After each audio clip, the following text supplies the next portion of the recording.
just going to replace it with her dog. Yeah, not get twice. And ask Stuart, what do you want to know? He said, yeah. He said, did you get any prices? I was like, I got you. Yeah. A lot of people are quite exhausted because they're marking at the moment. Oh, yes. Maybe this will be a nice little break. When is your term? Oh, Thursday. It's over already. I stopped like before Easter. Yeah, Test 1, 2, 3. no.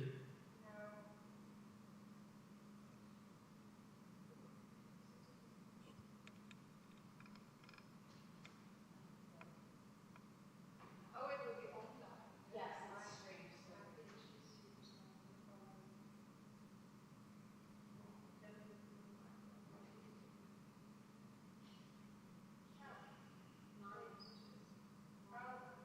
So this is the anatomy theater, and right there is where they used to put the corpses. It reminds me, you know the painting in The That's anatomy Doctor theater, yeah. Who? That's what it reminds me of.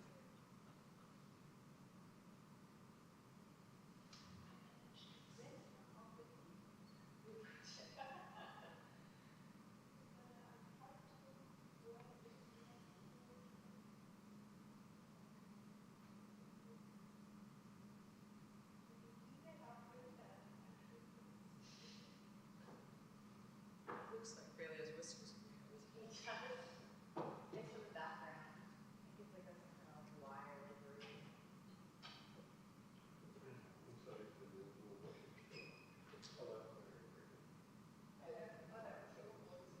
Sorry?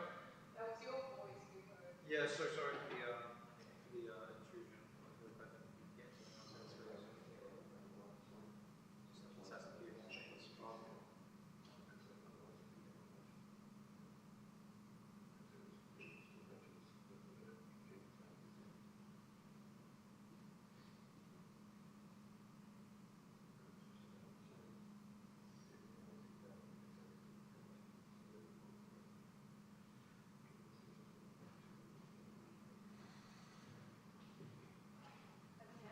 Yep.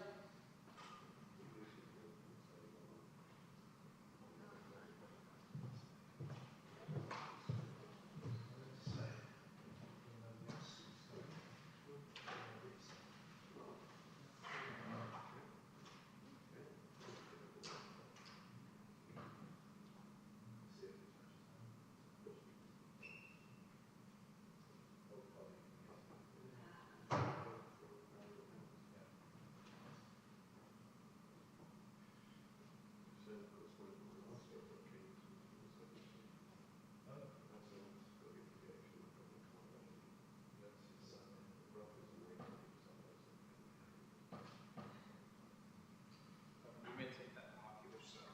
Sorry? You may take this microphone population.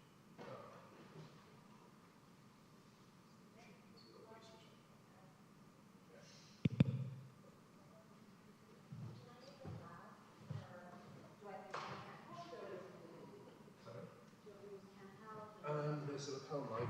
Oh, lapel. But we'll probably put this on silent, I think, for when he arrives. Okay.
None at all.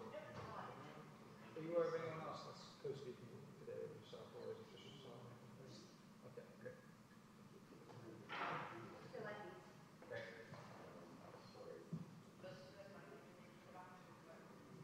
Yeah, but not with sound. Not with headphones sound. Yeah. Kathy, Simon, and those two.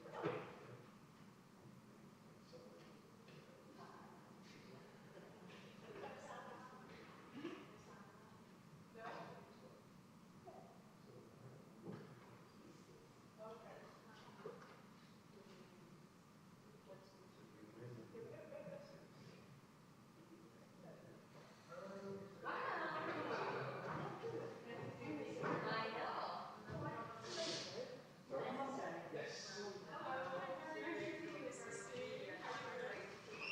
That's gotta be like 30 years.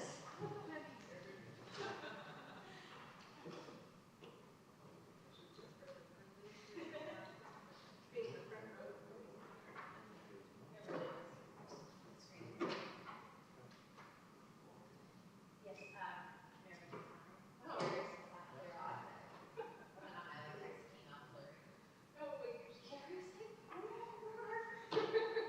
should say I did it, I Chris and she said, oh, Yes.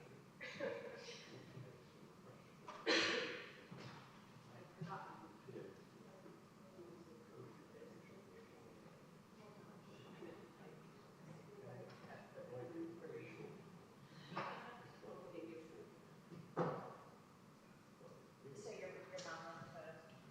Yes. You know that I saw your mom at a BU event, and then she literally told everybody, it's cute. I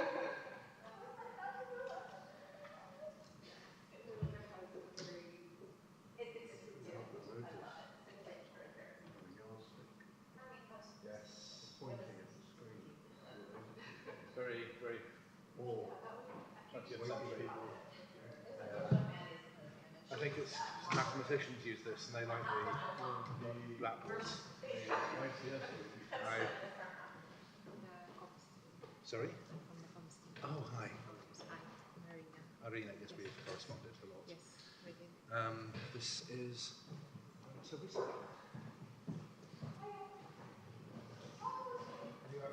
Okay, thanks.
by the presence of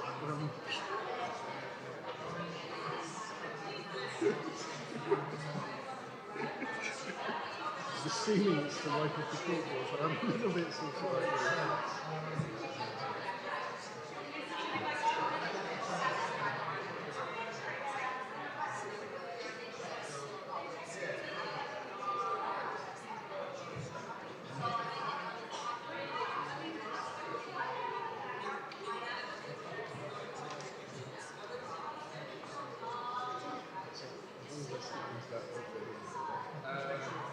Yeah, or there is a campaign. she's up to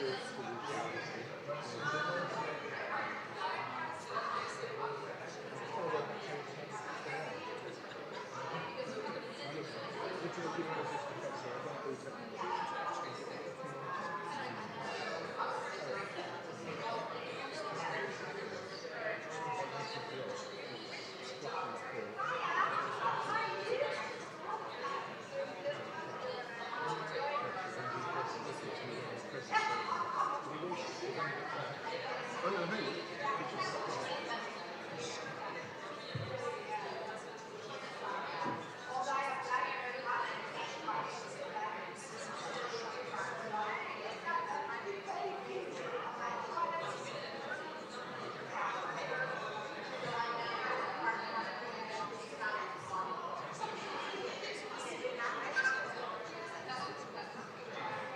Wasn't me.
Starting in just a couple of minutes.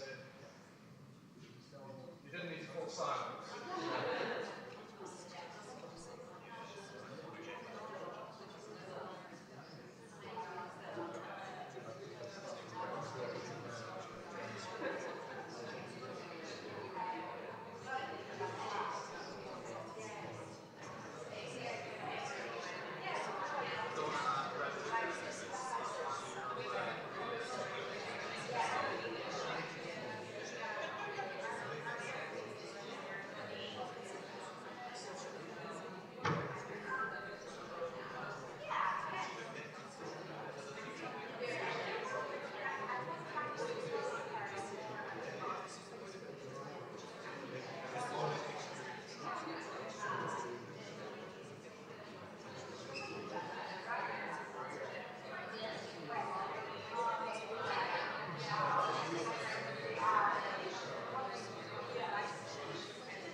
Good evening, hello. A very warm welcome to, I'll actually stand behind the desk because I think there's obviously cameras and filming involved. A very warm welcome to King's College London. It's a pleasure to see you on this sultry spring evening in London. So this is the second in our series of public lectures in digital humanities, which my colleague Professor Simon Tanner will be introducing shortly. But yes, welcome particularly to this very historic space, the old Anatomy Theatre, where bodies were indeed once dissected, the table on which it happened here, and you could sort of crane down and see what was going on. So no getting to the heart of the matter jokes coming up here, but I will, it is certainly my only task here is to hand over to Professor Tanner, who will be introducing the evening's events. Thank you. Thank you, Stuart. Hi, I'm Simon Tanner. I'm the Dean of Arts and Humanities, and my home department is my beloved Digital Humanities. So I am incredibly pleased and glad to welcome you all here to King's this evening. Both those online and in person. I can't tell you, if you can't tell online, it is really hot in this room. So please excuse us in this environment. The biennial King's Public Lecture in Digital Humanities is now in its second year, having been inaugurated in 2023 with Professor Shannon Mattern's talk on modelling doubt, coding humility, a speculative syllabus. This year's lecture takes place in a time of global doubt, uncertainty and conflict.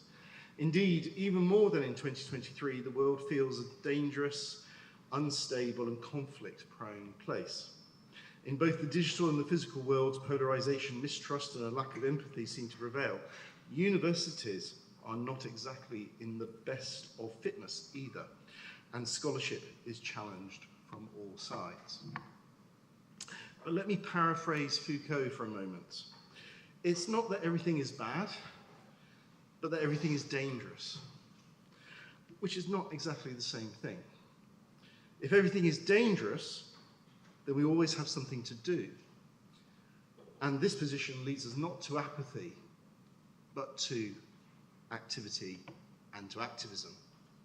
And so we are therefore delighted that the 2025 King's Public Lecture also addresses the frailty and vulnerability of the human record, past and present, and stresses that we, in the humanities, what we can do to address them in the digital world.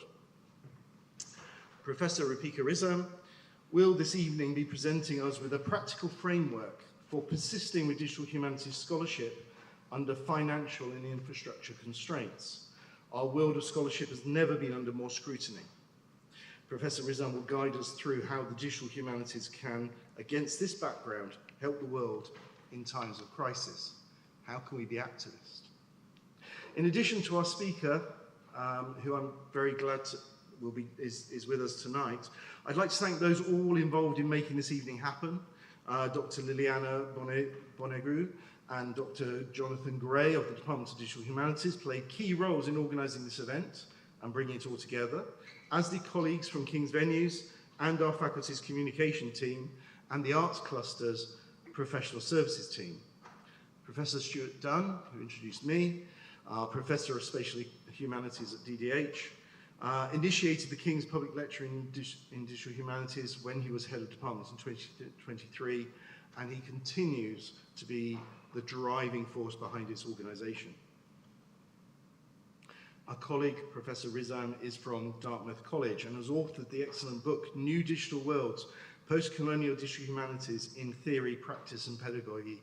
I think this is a very influential work. She has a much anticipated new book in development titled Insurgent Academics, a Radical Account of Public Humanities. Now, there's a title to get the blood stirring. She co-founded and runs the Mellon Foundation-funded journal Reviews in Digital Humanities that intervenes in peer review for digital humanities scholarship. She is director of the Digital Ethnic Futures Consortium. She also recently finished serving as president of the Association for Computers and the Humanities, the US Organization for Digital Humanities. So I am very, very pleased to have Roopika here to share her insights this evening. Please welcome her to the stage.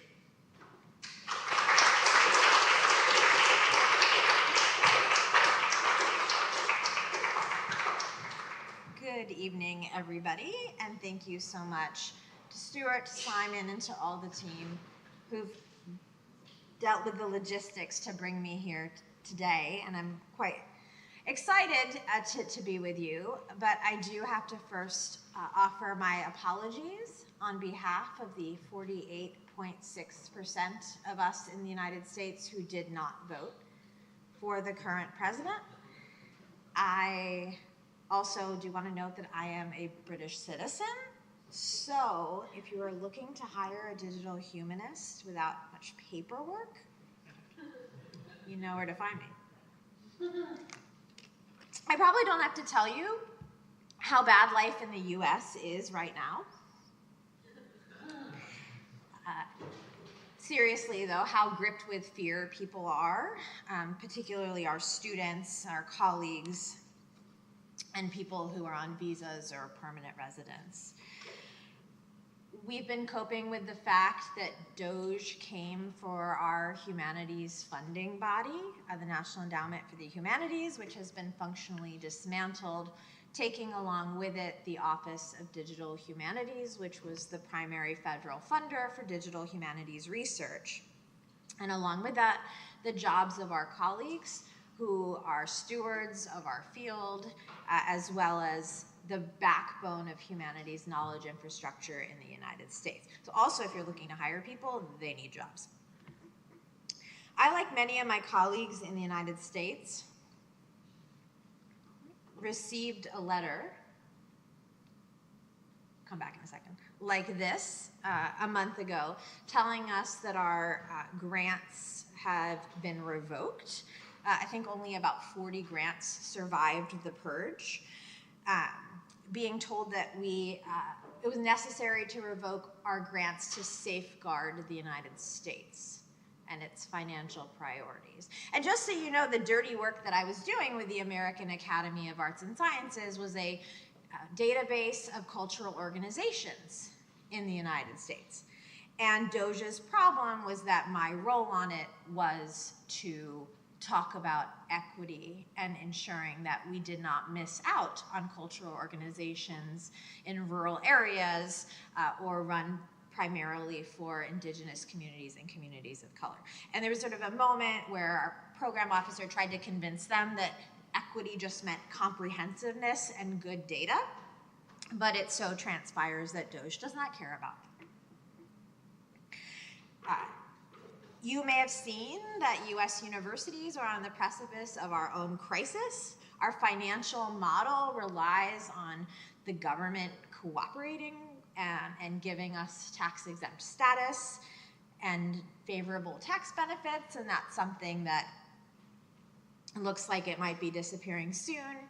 The agency that funds our libraries and our museums, the Institute for Library and Museum and Library Services, the IMLS, has also been eliminated. So we are in some ways finding ourselves in a situation that is not so dissimilar from yours. I know that many of us in the US have been watching with sympathy over the past year at the state of higher education here in the UK, and of course the challenges in the cultural sector, all of which are critical to the future of digital humanities. So at this point, we're really in a fight together, in a fight for our universities and our fight for cultural heritage, our fight for digital humanities. And hopefully the UK will be more like Canada than like the United States, and that as you face political changes, there'll be ones that aren't absolutely terrible. I, perhaps like some of you, am a Gen X-ennial. I was born in that weird micro-generation between Gen X and millennial, so I have all the jadedness of a Gen Xer, and I have from birth, as my sister who's here can attest, But at the same time, I also have all of the entirely unwarranted optimism of a millennial. So the title of my talk, Everything is Awful, but maybe we can change things, really encapsulates that attitude that I have about the world, and that guides my decision-making practices as a digital humanist. And so I find this now especially well suited to the task at hand of trying to figure out how do we keep doing our work with these political and financial and infrastructural challenges before us. I promise that I'm done with the everything is awful part, and we'll focus on the but maybe we can change things part for the rest of the talk. And so there's going to be 3 parts. I will first say a bit about some of the work I've done in digital humanities to respond to political crises in particular, and I'll share my thinking more broadly about how we can continue our work right now, and leave you with a framework that I've been using to guide my decision-making processes over the last 15 or so years that I think can be potentially useful. The work that I am best known for is sometimes called activist digital humanities, and the ways we can use our tools and methods to fight back against injustices.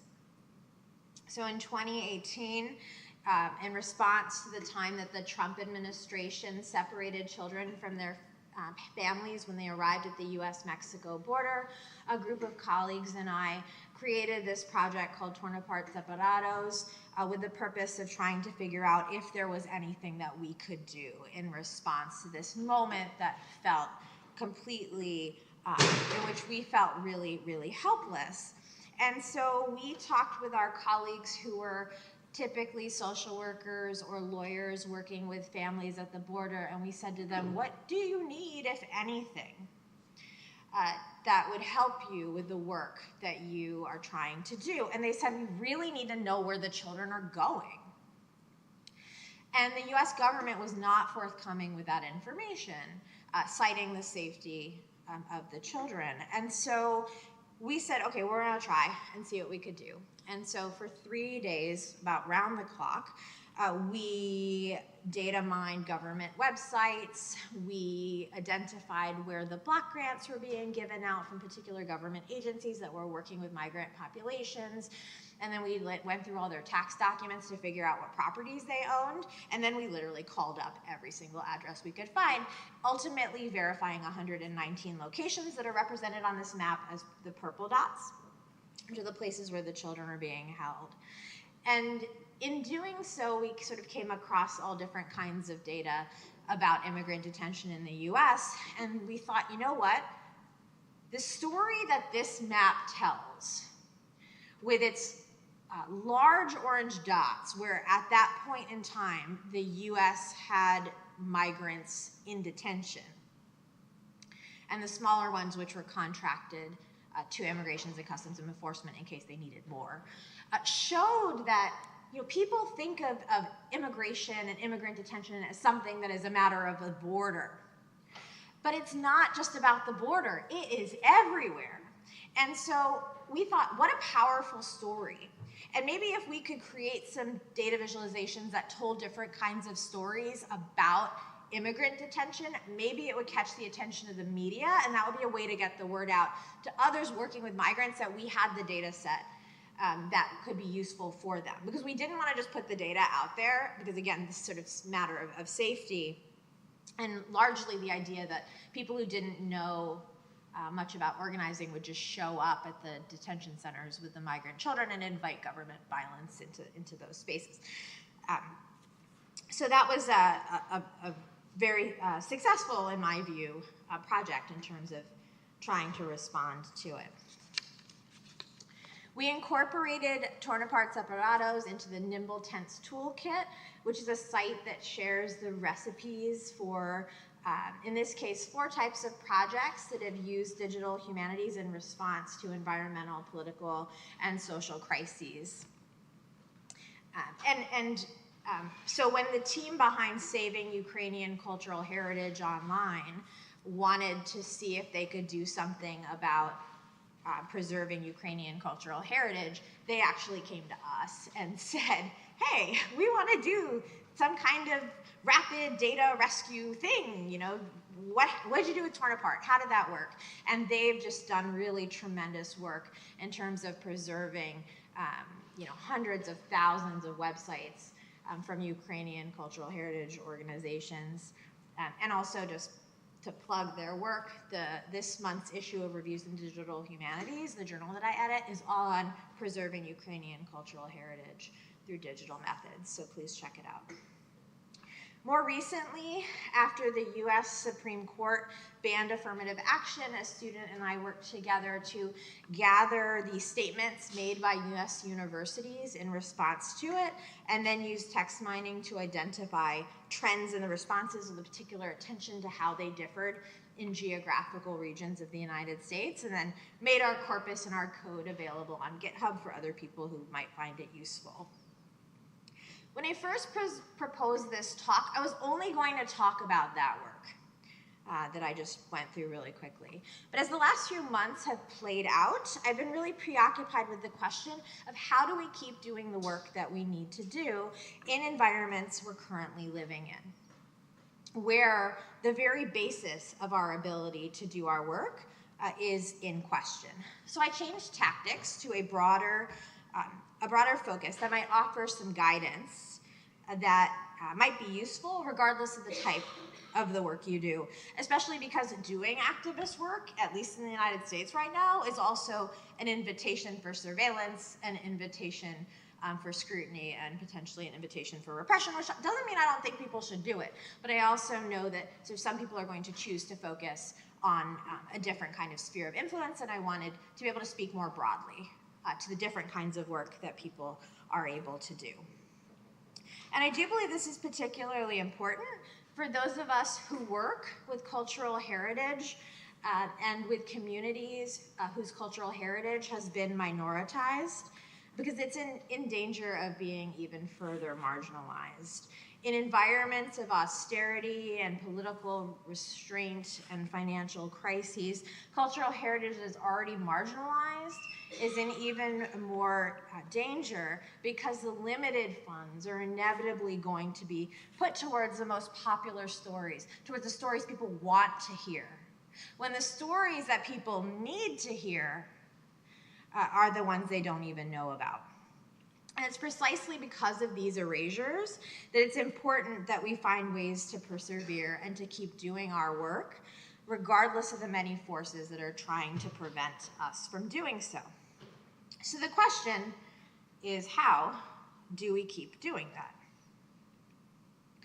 I truly believe that those of us who practice digital humanities have a very particular set of skills, and definitely no money, but skills acquired over long careers. No, do you not find this funny? I was really amused by this. But above all, the power that we have is the ability to tell stories, to analyze and interpret culture, and to use the tools of digital humanities to share these stories with different audiences. Those of us who do digital humanities work in this room, we use different methods. We might use text analysis, we might use machine learning, we might do spatial analysis, data visualization, but they all overlap with at least one, and in often cases, many times, at least two of these criteria. And these skills are the very reason that I believe we are able to keep doing the work that we do if we think carefully about our priorities and about scale to respond to the pressures that are shaping our projects.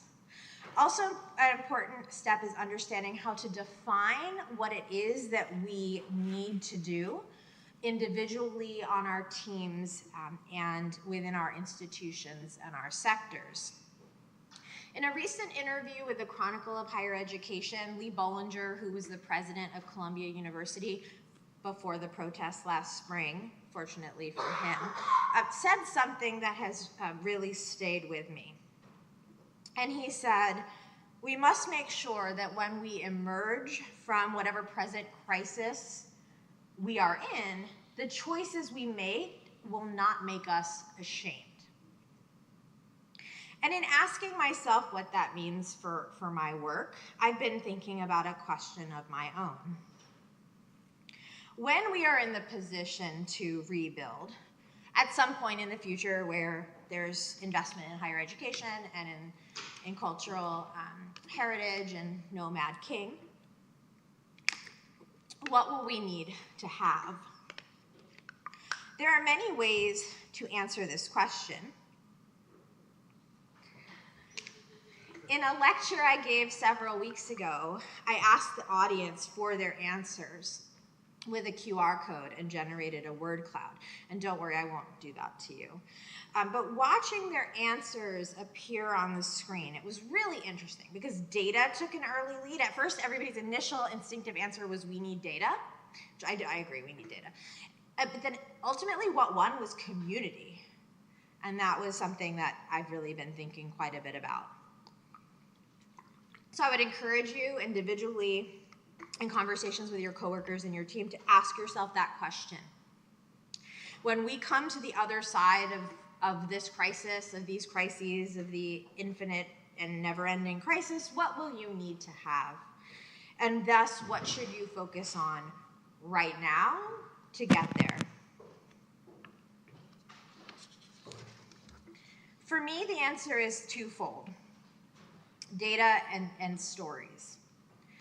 Whether for storytelling itself or for how we can do digital humanities work better, which have both been the main subjects of my work, digital humanities for me has always been an answer to a question. How can I understand the relationship between location and culture? Well, maybe I put some data on a map. How can I identify main themes in an author's writing? Maybe use some quantitative textual analysis. How can I recover the writing of women in media whose voices haven't been heard? Maybe make a digital edition. Some of you have committed your careers to investing in a particular method or a tool, which I really admire. I think it's brilliant. I think it's quite impactful, arguably more impactful than the approach that I take. But I don't, because the first 9 years of my career were spent at a teaching university. And the nature of my job was far suited to the more utilitarian approach of matching methods to questions rather than deeply investing in a single method. Until I came to Dartmouth 2.5 years ago, I didn't have any research support or any money from my institution, just the particular set of skills that I've been trying to develop. I have been fortunate to receive more than $4 million in grant funding, but none of that was actually for my projects. It was always for digital humanities infrastructure, which I was happy to build, and I would arguably say is scholarly, but in the sense of, the digital humanities projects, not always seen that way. So to do those projects, I've had to search in the sofa cushions for spare change, try to convince people to repurpose parts of their budget to support what I wanted to do, relying on where I could leech onto existing university opportunities for student workers who get paid, really just whatever it is we could do to try to get the work done. And the environment that we're in now in the US, and perhaps is relevant for you, I think that's the attitude we need. I do hope that your funding bodies remain intact, but also recognize that funding for the humanities, even when it is intact, is pretty crappy, at least certainly when we compare it to the sciences. And so hopefully this advice will be more broadly useful. And it manifests in the choices that we make about the technologies, the platforms, the tools, the features, and the user activity we might incorporate in a project in response to the circumstances that are creating them. We can't control our circumstances, especially not right now, but we can control the decisions that we make.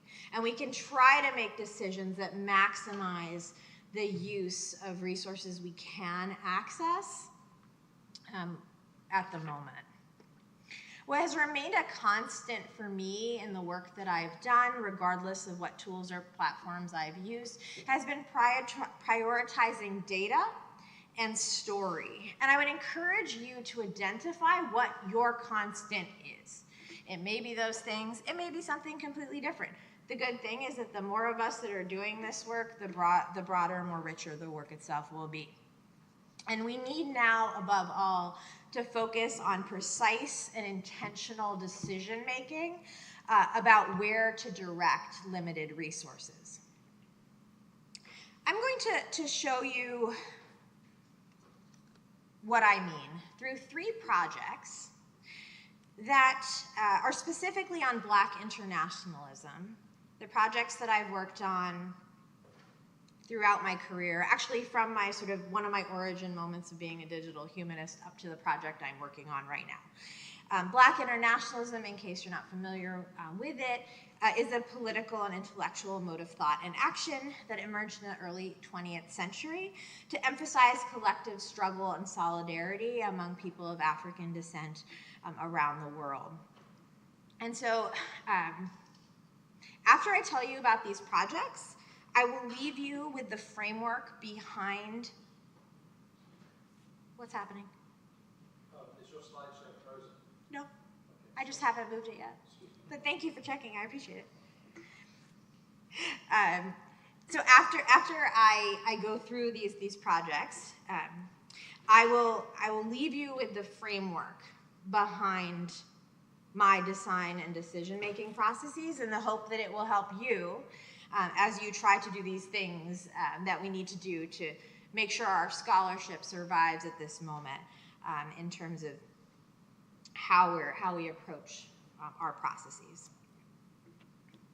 So I came to digital humanities in the first place because I was trying to map the global influence of Black power movements while I was doing research for my dissertation.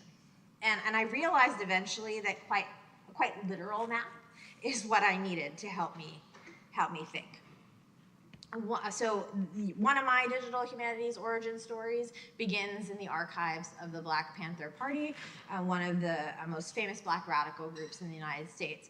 I was in the archives and special collections at Stanford University, and I opened up a folder, and there were the subscriber rolls of the Black Panther newspaper, which was a globally circulated newspaper from the party.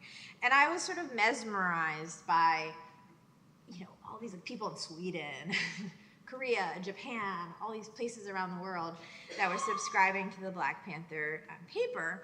And, I thought, okay, I saw addresses, and I thought, okay, maps, addresses go on maps. And maybe if I put things on maps, I'd be able to solve the problem that I was unable to figure out how to write on paper about intellectual cross currents that were sort of transnational. It was one of those things where there was multi-directional ideas and my brain was jumbled, and a map is gonna solve all my problems. Well, a map didn't solve all my problems, but that's okay. But I did put some of these addresses on maps, and then I started wondering if there were other humanists who put things on maps. And a digital humanist was born. I was a graduate student at the time, and I had access to professional development funds, at least theoretically. So I asked if I could go take a class at the Digital Humanities Summer Institute, which was then held at the University of Victoria. It's now moving east. And I wanted to take a class in Geographic Information Systems, or GIS. And my request was denied. Because what would a PhD in English need to do with a class on mapping things? Indeed. So I looked to the internet to find out how people who didn't have access to GIS software or any training could put some data on a map. And the answer, like the answer to many things unfortunately, was Google. So I began using Google Maps to plot my data. And here you can see one of those maps, which shows the universities that subscribe to the Black Panther newspaper. Lots across the US, not so many abroad. A lot of the abroad subscriptions were individual subscribers. But University of Manchester did have a subscription, by the way, as apparently did Punjabi University in Patiala, of all places. And it strikes me right now that in the US universities right now, and on this map somewhere, there's a really sad librarian going through the collection saying, I gotta take this one out because of the anti-DEI legislation that we're dealing with. So I didn't have institutional support to do any of this work. I just needed some data on a map so I could think through global connections, and I could do that with Google My Maps. As my parents would say, I cut my clothes according to my cloth. And also, I should have gone to medical school.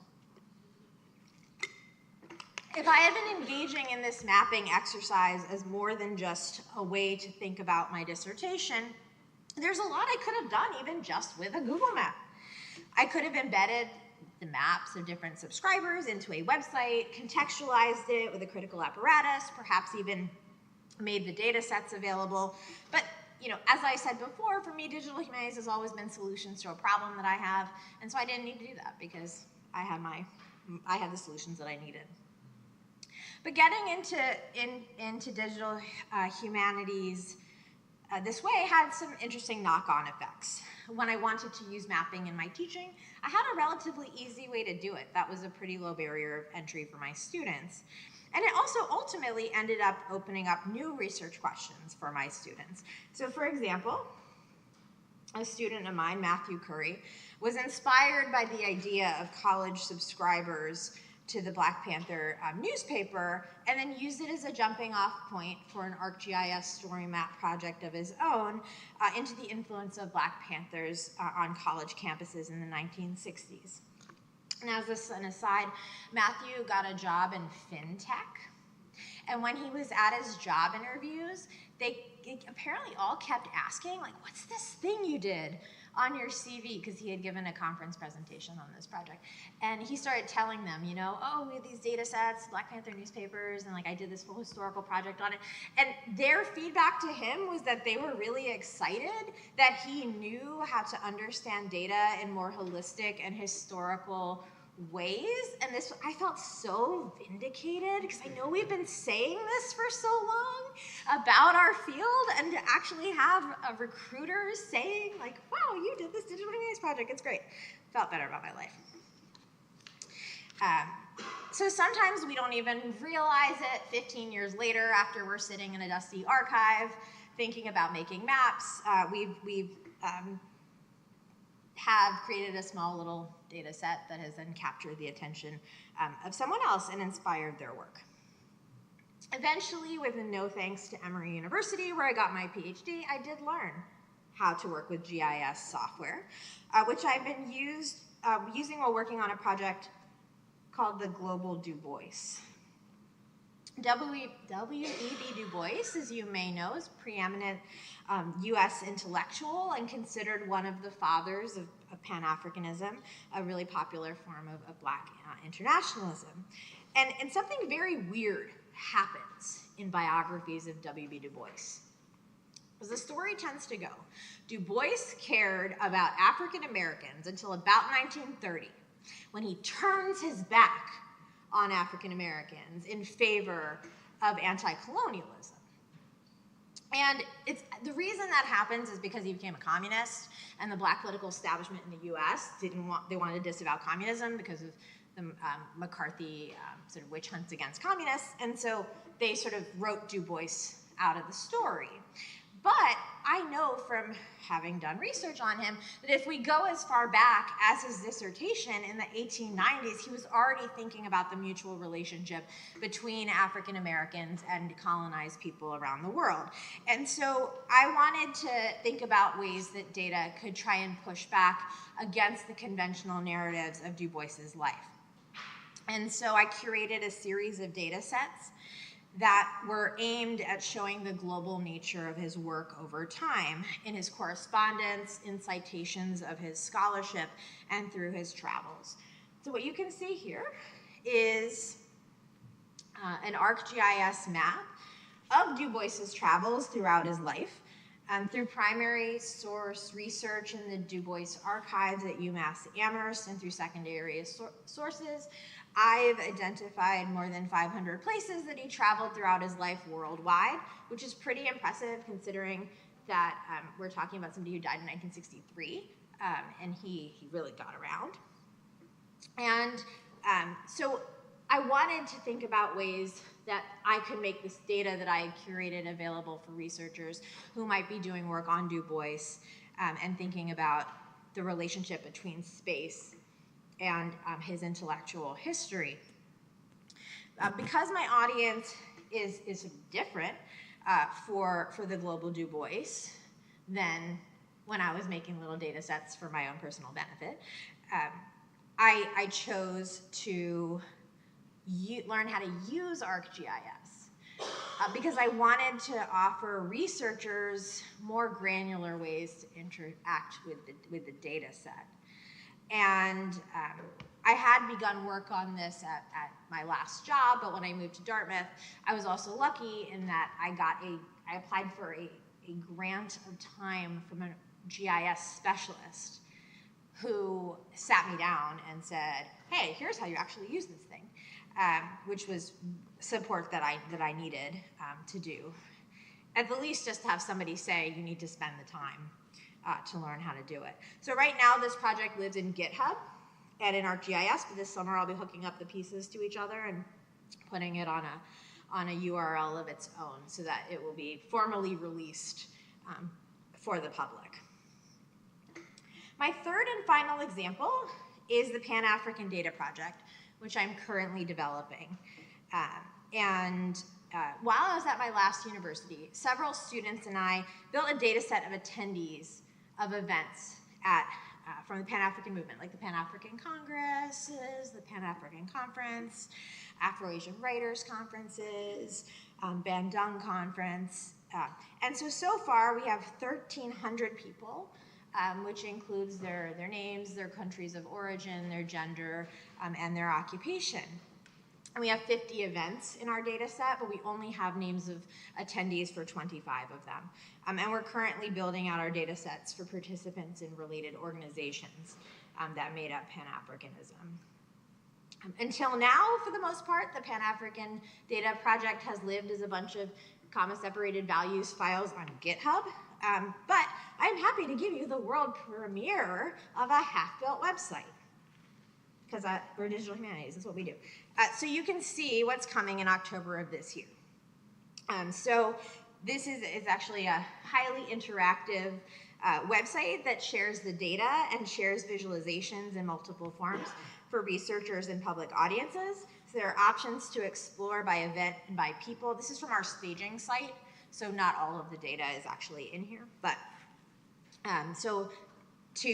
with options for searching and exploring the data by known participants and entries for individuals with a map, multiple maps, timelines, and tabular views for the data, as well as options for faceting the data, curating your own data sets, exporting your subset of the data, exporting all the data if you feel like it, and it will have an interface for users to create their own data-rich essays with visualizations that they can then submit for peer review to be included in the site as well.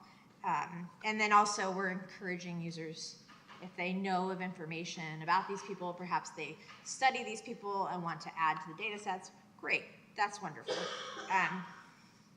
One of the challenges we've been trying to figure out how to navigate is the uncertainty in the data. And what's really interesting about these Pan-African data sets is sometimes we know how many names of people we should know. So we might know the known unknown. There were 300 people at this event, but we only had the names of 150, right? So we know we have about 50%. And so we're working on, we've been playing around with different ideas about how to actually visualize those absences. One that everybody tries to do is opacity. It's like the more you know, the more opaque the colors are. At one point we had these little people icons that were trying to represent the people we knew and the people we didn't know, except for one of the data sets of like 1,000 people we didn't know. And so we couldn't have like an infinite scroll of 1,000 little icons of people that you'd have to go through to get to the known participants. Didn't make a lot of sense. I think now we've settled on having little bar charts to just show you percentages of known versus unknown data. And the one thing that I really fortuitously did when thinking about what the scope of this site was going to be was to say, listen, we need to do this like we're never getting any money for it ever again. And it turns out that was a good decision because this is unfundable in the United States at the moment. And but I am very excited about this project because Pan-Africanism is such a powerful social movement, and it's really been overlooked, as has the role of women in the movement itself. And so we're really hoping that this will open up new questions for researchers and also opportunities for public audiences to learn about Pan-Africanism. Just as a fun aside, I had someone reach out to me saying that like they were Googling their grandfather's name and they found it on one of our lists. And they didn't know their grandfather was involved in the Pan-African movement. And their grandfather had a specifically unique enough name that I think they were probably got the right person. So that was really wonderful, is opening up an angle on somebody else's own personal history just by having done this work. So data and stories, they have lots of power. Underlying all this work that I do is the concept of minimal computing. And if you're not familiar with it, the term came out of the Minimal Computing Working Group from Global Outlook Digital Humanities about a decade ago. And colleagues and I, like Gentry Sayers, Eliko Ortega, and Alex Heel, were thinking about how to create digital humanities projects under constraints, like access to technological infrastructure or bandwidth, to technological knowledge, or even in the case of colleagues of the Global South, a functioning electrical grid. And somehow along the way, minimal computing became synonymous with static site generators like Jekyll. And I have no idea how that happened. There's a whole lot of people who think that minimal computing means using Jekyll. But I am here to tell you it is not. And that's why in 2022, Alex Hill and I published a special issue of Digital Humanities Quarterly, the first published collection of writing on minimal computing, where we attempted to fix this misconception. And in our intro, we framed minimal computing as project design based on only what is necessary and sufficient to get the project done. And we can gauge what is necessary and sufficient through 4 questions. What do we need? What do we have? What must we prioritize? And what are we willing to give up? Let's say you were making a digital edition. You might choose to prioritize getting it done over TEI. I feel like I just said something very bad, but you might prioritize just having the material available in plain text because then it's there and it's out there. If instead you're going to have to rely on substantive amounts of labor and money to be able to do all the markup and tagging to make a TEI edition. By the way, I think TEI is great. I know I've sometimes gotten a reputation for maybe saying that TEI is a cult, but I don't think that's the case. I think Lisa Bashir-Bandera at Penn State has shown me why it's really, really valuable in terms of being able to query text, and it's wonderful. But if that's what you want to prioritize querying, you might trade off on something else. Maybe you don't make a custom, bespoke, side-by-side, interactive, fancy, whirligig interface, because maybe you've decided that you need to prioritize the tagging of the text instead. These are the kinds of decisions that we'll be needing to really put at the forefront, because it can be the difference between doing a project and not doing a project. And that's really the state at which we are right now. The idea here is identify your most basic goals. Identify those constants that I mentioned earlier about what you want to make sure that happens, and then adapt be adaptive and flexible. I mean, that's what we are, right? We're adaptive, we're flexible, we're nimble, and then we can use that to respond to the constraints we live in now. At every step of the projects that I described for my own work, these have been the guiding questions for me. So really putting together this intro for the special issue was looking back over how did I actually get things done when I had no money and when I didn't have any support. I didn't have other colleagues who actually did work like mine at my institution. And I wanted to really push back against the idea that digital humanities must look a certain way, must fetishize bigness or high-powered computation, which is nothing wrong with any of those things. I think they're wonderful. If you have the money for them, do them. But they are out of reach for so many practitioners, and there's also a chance that that will only continue to get worse. So now, more than ever, there really is something to be said for asking ourselves what is necessary and sufficient to actually get a project done.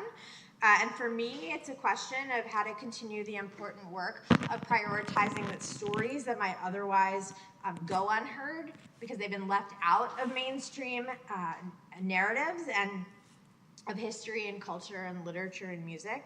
And we are really at the point where it doesn't have to be fancy, it just has to be somewhere. And ingenuity can be born from scarcity and from exclusion. So in the moments where you are thinking to yourself, everything is awful, and you want to change things, please just ask yourself, what is necessary and sufficient to do the work you want to do? To ask yourself, what do you need? What do you have? What must you prioritize, and what are you willing to give up? I do believe that if we all do this, then collectively we, maybe, can change things, at least just a little. Thank you.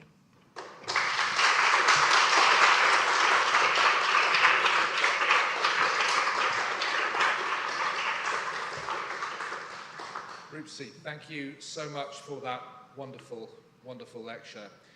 I'm going to be the incredibly annoying chair who sticks his oar in to ask the first question. It is my right and my privilege. One response to everything being awful, certainly on this side of the pond, has been the emergence of so-called citizen journalism.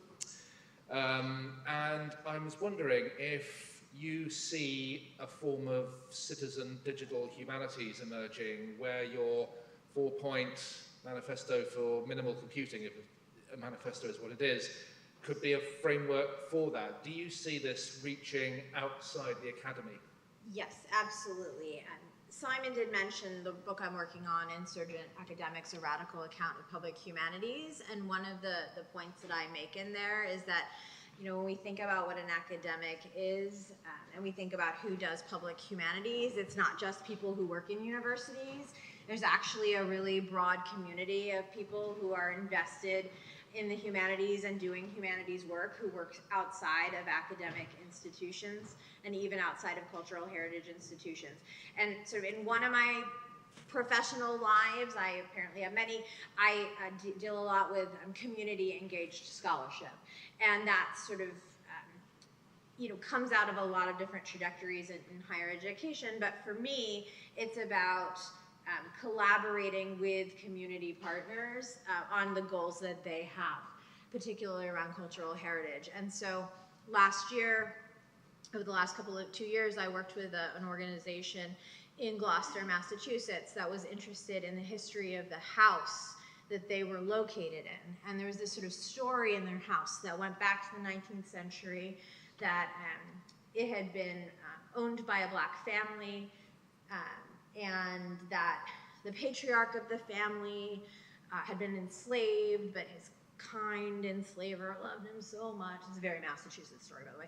Loved him so much that he freed him and named him Freeman and gave him a house. And it struck the organization as very weird, and like, that story might not be true, I wonder why. And so they decided that they wanted to dig into the provenance of the house and into the history. And so they found me through Mass Humanities, which is our state humanities council, where I've been consulting on diversifying their grant-making practices. And so they said, oh, go talk to Roopika. she's local, she can maybe help. And so I went to work with this team for 2 years as we dug into the history of the house.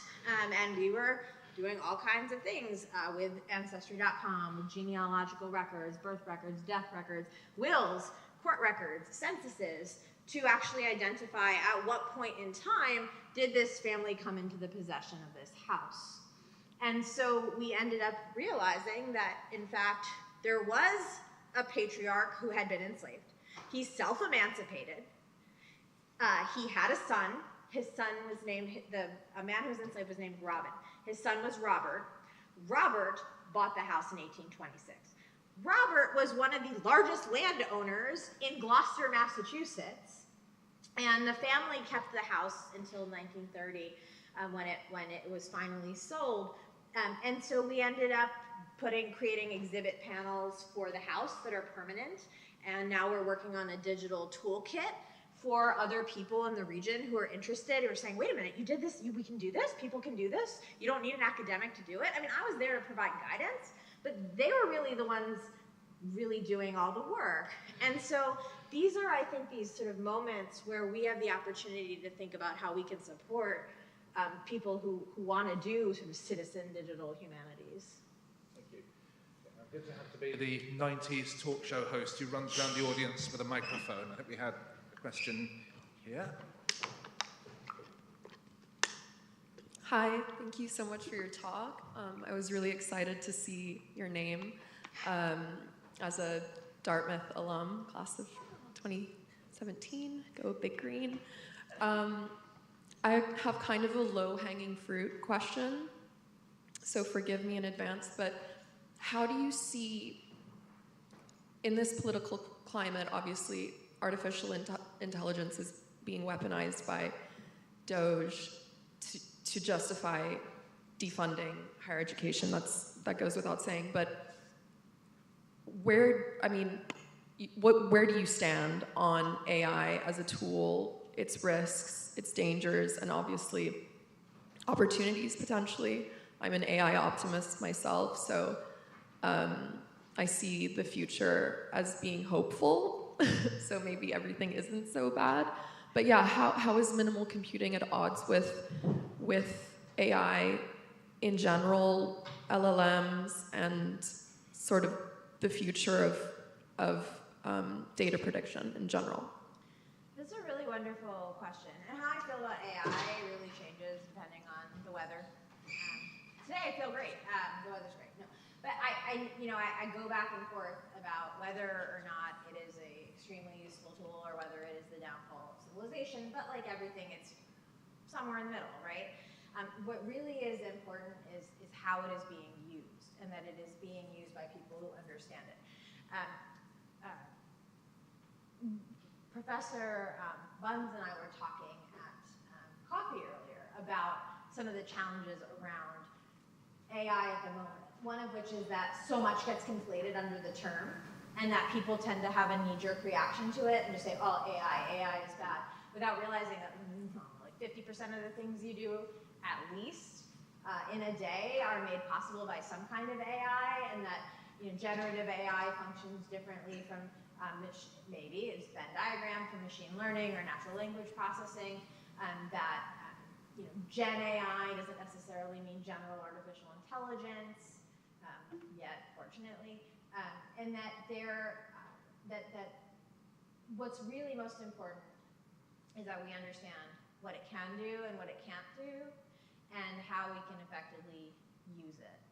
And so, thinking about a framework, I can conceive of a moment in which, in my own research, I might say, it is useful for me to use AI because it is part of a design process. I mean, I think one of the interesting things around AI is sort of the way that environmental concerns become part of the equation. And I've been susceptible to this. There's sort of a moment in time where every time the Google Gemini ad came up on the television, either my partner or I would say, like, there goes an acre of rainforest. But then if you think about putting in context just how much so many of the technologies that we use are having terrible impacts on the natural environment. It doesn't mean that that's giving AI a pass, but that I think there is a lesson there, which is knowing that the technologies that we use do have these broader impacts. How do we make sure we're using them for the reasons we need to use them, and use them where they're most useful and most high impact in relationship to their potential downsides? Can you hear me? Okay. Thank you so much for your talk. My question is a genuine question. I'm truly curious about what you think about Trump or the Trump regime's relationship to data. I'm perplexed myself because I see an attack on the digital humanities that's systemic, like an attack on climate, information, climate risk analysis, the taking down of these kinds of digital humanities works. But also there seems to be such a project around anti-intellectualism going on. So my question for you is, like, what is your understanding of the nature of, say, Trump's, is digital humanities scary for Trump, or is data per se scary for Trump, or is what's going on here more about a form of control of information? Like, what is the relationship between information as data to the form of power that we're talking about here? I'm just thinking about the way that, like, Trump speaks like a 9 or 10-year-old. Like, that's what studies have found, that he's literally speaking at a 9 or 10-year-old level, and that seems to be really a big part of the power that he has, like the effectiveness of that. So can you talk a little bit about the relationship of maybe the anti-intellectual project that is certainly underway with respect to data and datification, and what that does as a tool, but also as a weapon that he's using? Yes, thank you so much. When the last time we dealt with the same situation, what really struck me was that for so many years, academics had been talking about postmodernism and how we need to be skeptical of master narratives, and that truth with a big T and truth with a lowercase t. And once Trump came to power the first time, I thought, wow, they really did postmodernism way better than any of the rest of us, because they somehow managed to convince public audiences that there absolutely was no truth, and then in doing so, that what they did, what they said, and what they knew was truth. And so I think, that, I don't know that Trump knows what digital humanities is. I don't think that Trump cares what digital humanities is, but what I think Trump very much wants to do is exert power over anything that might produce opportunities for people to ask questions, to think critically, to question whether or not the truth being presented by him and his people isn't in fact reliable. And so I think that that's, for me, what we're seeing. I think that the humanities, in addition to the fact that nobody really knows what humanities is, I mean, we do, but, well, most of us, but that people don't understand what this thing is. They don't see that it's why they can go to a nice exhibition, right? They don't make the connection between the function of a government organization in Washington, D.C., and their ability to, go enjoy a day in a museum.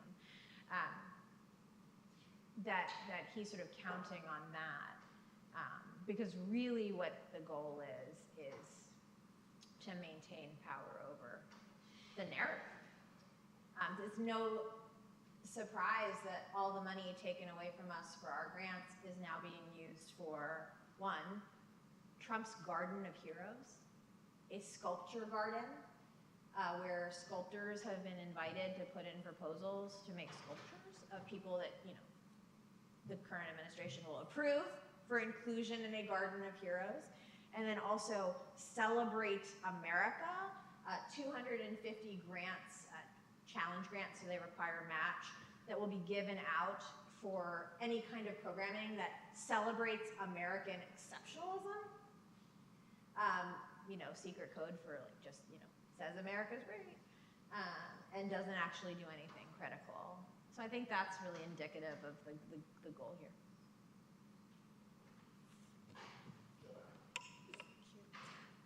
Thanks so much for this very kind of rich talk that I think for me very much inscribes itself in what Gen Z are calling #HopeCore. So there is a lot of hope amongst, the way I'm reading you, amongst the kind of analysis of how horrible things are. So my question is a kind of dual question. It's about your very specific and very exciting project of minimal computing, but also the broader project of HopeCore. You know, how we react to the awfulness that we find ourselves in and what we can do with this. And the question I'm asking is about the, if you'd like to kind of, I don't want to sound too Kantian, but the ethical injunction of, you know, what underpins your turning towards these projects. I mean, why should we do minimal computing? And why should we respond to the awfulness in the first place? And in a way, how do we arrive at the diagnosis of awfulness? How do we construct a common ground for deciding rather than just in a sheer horror and throwing up our hands? And I'm just thinking, is this through kind of liberalism? Is this through kind of sheer affect of horror? So what underpins those two projects, the one of minimal computing and the broader project of hope and trying to respond through digital humanities? What kind of foundation, if you like, what kind of ethical injunction are you drawing on in your work to make these projects stand out and to reach and build and do something? Thank you for your question. So I am by training post-colonialist. And so I've very much been influenced by the ways that scholars of post-colonial studies have been thinking about the role that documents and archives have played in the construction of people's oppression. And so when I first came to digital humanities after my moment in the archive, I was starting to sort of think about how we had these powerful tools that could really tell interesting stories and perhaps shed light on stories that don't get told as much, and then come to find that most of my colleagues in digital humanities at that time, which is, you know, nearly 20 years ago, were using these wonderful tools to tell the same stories over and over and over again, and just make digital versions of very, very popular analog stories. And so for me, that felt like a really missed opportunity to take advantage of these tools to really think about how do you unearth those stories in archives that don't see the light of day, you know, insofar as they have been preserved. The fact that many things haven't is a whole different, you know, matter to deal with. And so for me, that's always been the ethical imperative of digital humanities. And I mean, I'm grateful to colleagues who even don't think of their work like that, because they've developed tools that allow me to do the work that I want to do and allowed other people to do this kind of recovery work as well. And so that's why for me, I feel like, you know, even coming into digital humanities as somebody who's a graduate student, it very much felt like the work I wanted to do had a deck stacked against it. And so in some ways, you know, maybe it was like my senior colleagues, and now it's not. I mean, the field has done tremendous amounts of interesting work over the years that I've been involved. But whether it was then my senior colleagues saying, like, I don't understand why this matters, or now Trump saying, you know, the Office of Digital Humanities shouldn't exist, I feel like I've always been thinking through this question of how to keep doing this work when the funders don't want to fund it, when your colleagues don't think it's legitimate. And so if you've done that for 15, 16 years, it's like, well, it's like one more jerk just trying to tell you your work doesn't matter. They just happen to maybe be able to start another world war, but, you know, that's above my pay grade.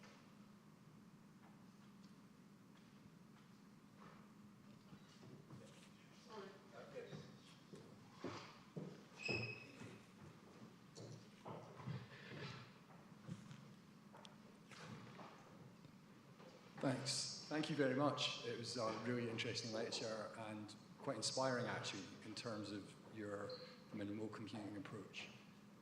I was interested in this focus on solutions for digital humanities and the relationship there with epistemology.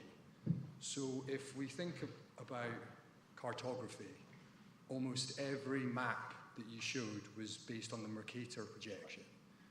And cartographic research has shown that to be problematic in terms of visual perspective, but also through its entanglement with colonialism, etc. So is there not an importance within digital humanities to also think of it through epistemology and not pull tools specifically to answer problems? Absolutely. That was the first book that I wrote, was really trying to think through those questions. And I think your point is an absolutely important one, because when we are working with tools that were developed for working with data that the kinds of data we're working with didn't have in mind, then we actually also run into technical problems. So with the Pan-African Data Project, there are all kinds of fascinating technical problems around location, particularly around the changing, if you're looking at a period of data that runs from 1900 to like 1970s is like the latest event. Just think about how the borders of the world have changed over that time, right? And in fact, we're putting that on a map that is ill-suited to how to do that, to that. So we have to actually think about then how do we geolocate the data on the basis of where it would be today, but also within the descriptive material that we provide, indicate that Gold Coast was actually where this person was from, but it was a colonial name, but really the dot is in Ghana, or the geometry is in Ghana, right? And so, there are, if I had more money, we could do historical maps and overlays and geo-rectify the historical maps and put them on a map, but we could do that. And I would say that may not entirely solve the problem because those maps were probably drawn by colonizers, right? And so for me, the matter is of ensuring that we make legible the choices that we make and the limitations. Another interesting geographical limitation is like, where would I say I'm from?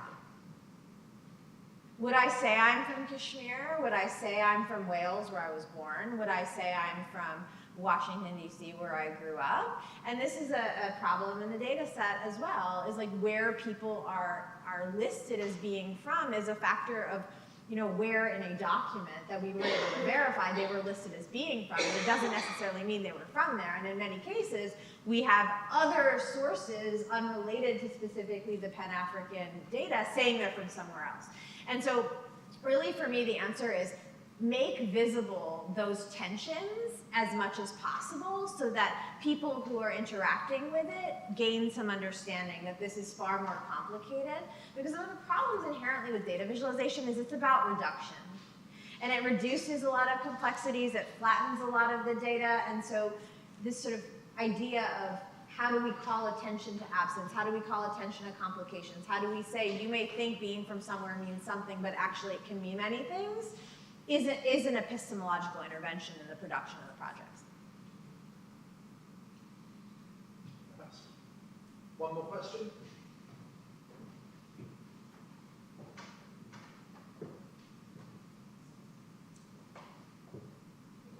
Maybe not. I see a hand.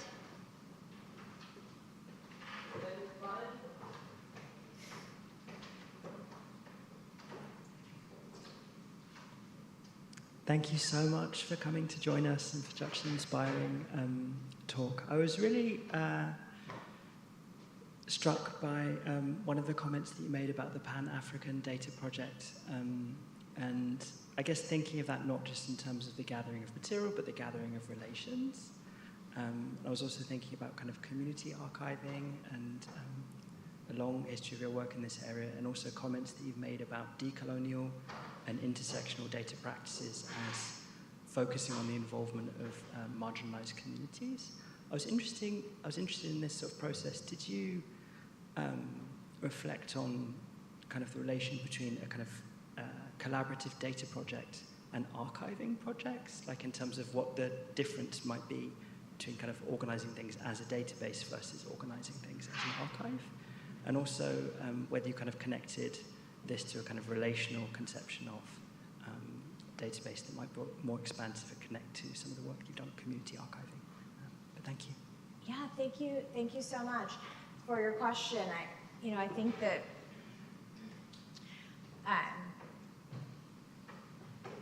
when I was at my last institution, I did quite a lot of work around community archiving and thinking about how we could, because one of the things we had was local history archives that weren't on, I worked in Salem, Massachusetts, known for witches and Nathaniel Hawthorne and a global maritime trade of the 18th century, none of which we had in our archives at my institution.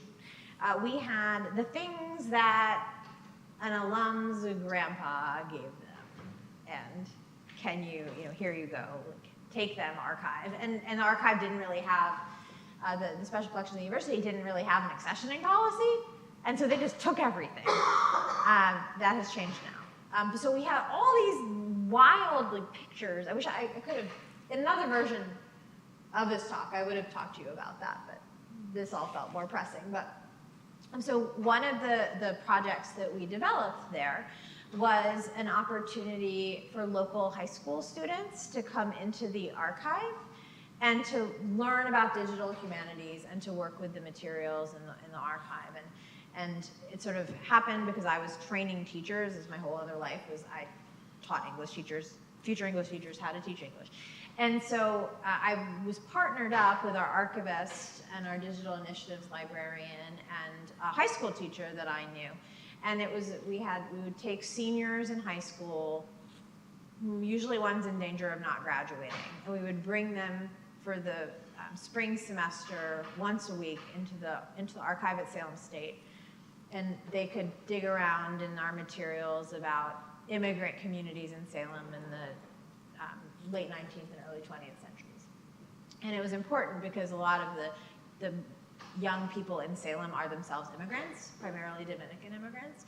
And so we wanted the students to sort of have a sense of ownership over Salem's history, have a sense that they have a place in it, because we have this rich, multi-century history of immigration. It was, the same neighborhood was like Polish, and then it was French Canadian, and now it's Dominican. And so that was sort of a really exciting project that we started because it really, brought the community together into the institutional space. And we would bring the parents at various points to see what their young people were working on. And it became a really sort of popular thing. It actually ended up having huge impact on students graduating from high school, because it was often the class that most of them were going to fail, and they would all pass, and they'd all graduate from high school. And at one year, 7 of them came to Salem State, which was like the biggest, greatest thing ever, because I was like, look, I recruited students because we needed students. But so that, I think that's, to me, when I think about sort of, that's community engagement per se, as opposed to community archives as a practice, of course.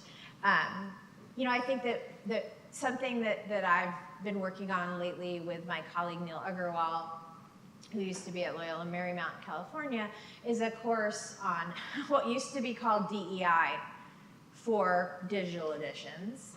I don't know what it's going to be called now. The content isn't going to change, but what we call it might change, because it's funded by a federal agency that hasn't noticed yet that we're doing a DEI course. And so because Neil's background is specifically in community archives with South Asian communities, we've been really trying to frame this idea of what a digital edition is way more broadly for not just an academic audience, and so that community archives are represented, and that community archivists will feel like they have a place in it as well. And so for thinking about how they can do this work. And embedded in this course is actually minimal computing. That is the framework and design process that we put into the course. Because we were sort of sitting around thinking, we have to do this thing, how are we going to do this? And I said, well, you know what? If we're thinking from the perspective of anyone, there are constraints, but especially for community archives, there are huge constraints on what they're trying to do.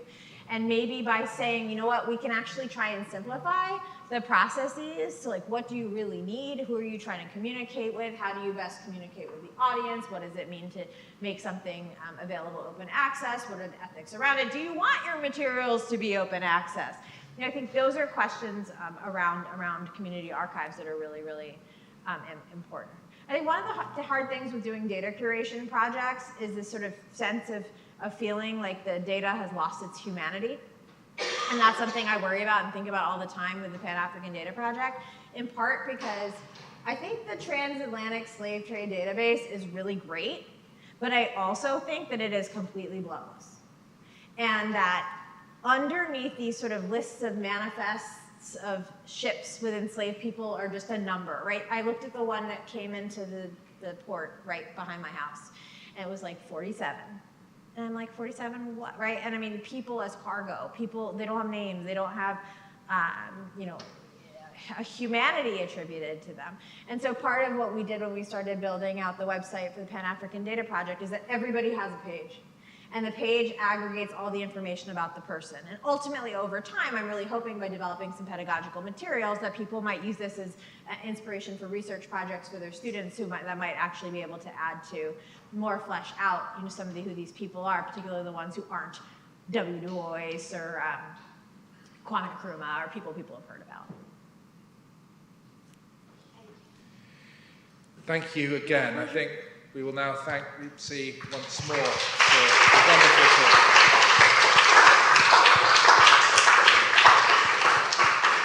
And thank you for coming, and please join us next door in the Anatomy Museum for a drink, as is traditional.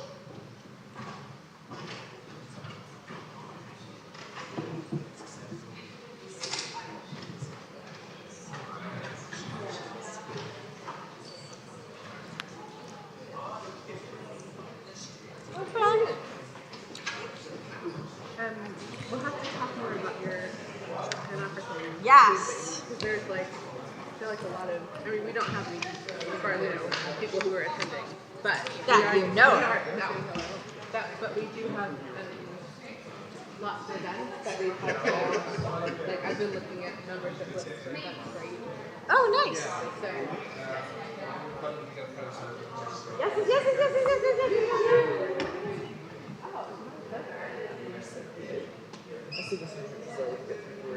Oh, thank you. Johnny, this is high school art. Academic here. and I did understand everything. You did? Yeah. See? We're gonna go grab food. Okay. Okay. All right. I love you. I'll message me later. Yeah, I will. Okay, we're doing it.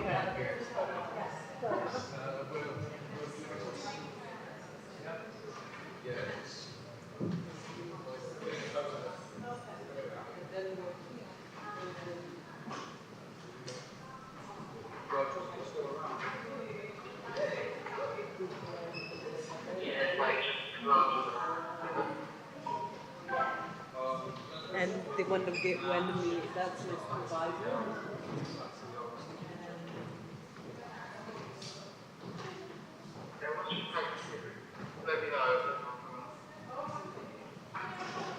Yeah, so we're all done.